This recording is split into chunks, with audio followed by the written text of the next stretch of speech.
Hey, and welcome back. If you listen to episode 2, I talked about what misalignment looks like. But today, I want to show you what it feels like because I didn't learn this from a book. I lived it. There was this time in my life where on the outside, everything looked okay. I had the relationship, I had the responsibilities, I showed up for everyone all the time. But internally, I felt disconnected from myself.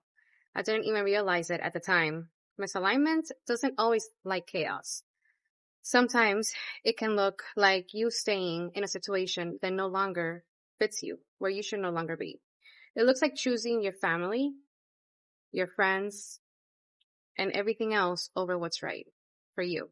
It looks like silencing your intuition because you don't want to disrupt your life. You don't want to rock the boat. And for me, that showed up in my relationship. I stayed with something or in someone that deep down I knew wasn't aligned with me.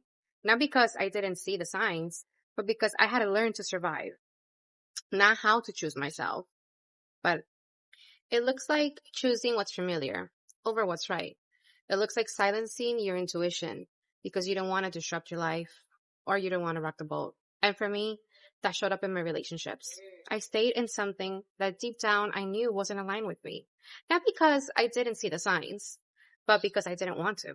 Because I learned how to survive, not how to choose myself. And this is the part that really changed everything for me.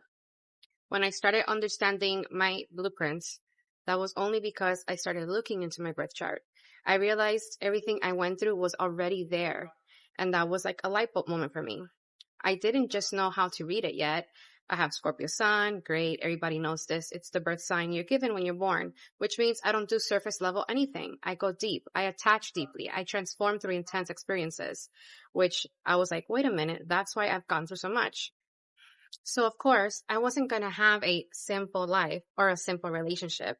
My moon is in Pisces, which makes me extremely intuitive, emotional, compassionate, but guess what? It also makes me ignore red flags because I can feel people's pain. I understand them probably in moments when they don't even understand themselves. And even when they aren't good for me, I look past that. With my Gemini rising, I learned how to adapt. Basically, what that means is that if somebody needs me to be something, that's what I become.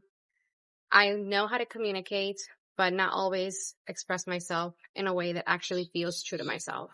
So when I looked back at my life, I realized I wasn't unlucky. I was living out my patterns unconsciously because I didn't know about them. And that's something I talk about in my book, The Ashes Beneath My Wings.